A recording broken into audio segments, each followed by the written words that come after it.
বিবাহ বন্ধনে আবদ্ধ হয়নি, তারপরে তারা একসাথে বসবাস করেছে।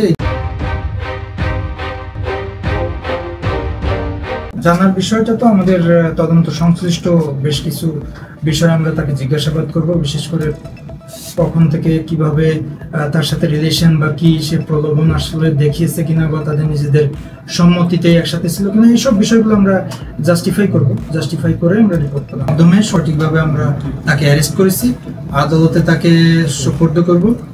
আদালত এরপরে পরবর্তী সিদ্ধান্ত নেবে। আমরা তাকে জিজ্ঞাসাবাদের জন্য রিমান্ডের প্রেয়ার দিব, পরবর্তী সিদ্ধান্ত আদালতে নিবে এবং আমরা তদন্তের মাধ্যমে আমরা আমাদের রিপোর্ট দিয়ে দিব।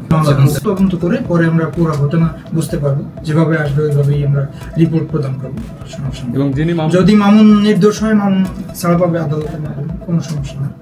আর যে দোষী হবে তার বিরুদ্ধেই আমরা বিবাহ বন্ধনে আবদ্ধ হয়নি, তারপরে তারা একসাথে বসবাস করেছে। এই ধরনের আমরা প্রাথমিকভাবে এই ধরনের বিয়ের প্রলোভন ছিল, বসবাসের ক্ষেত্রে বিয়ের প্রলোভন ছিল।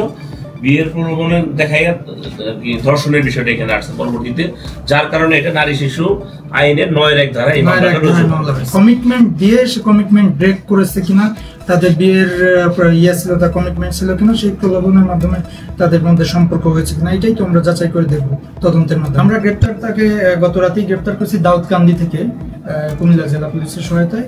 আর আমরা 7 দিনের রিমান্ডের প্রেয়ার দিচ্ছি, দেখা যাক আদালত কতদিন বিবেচনা করে।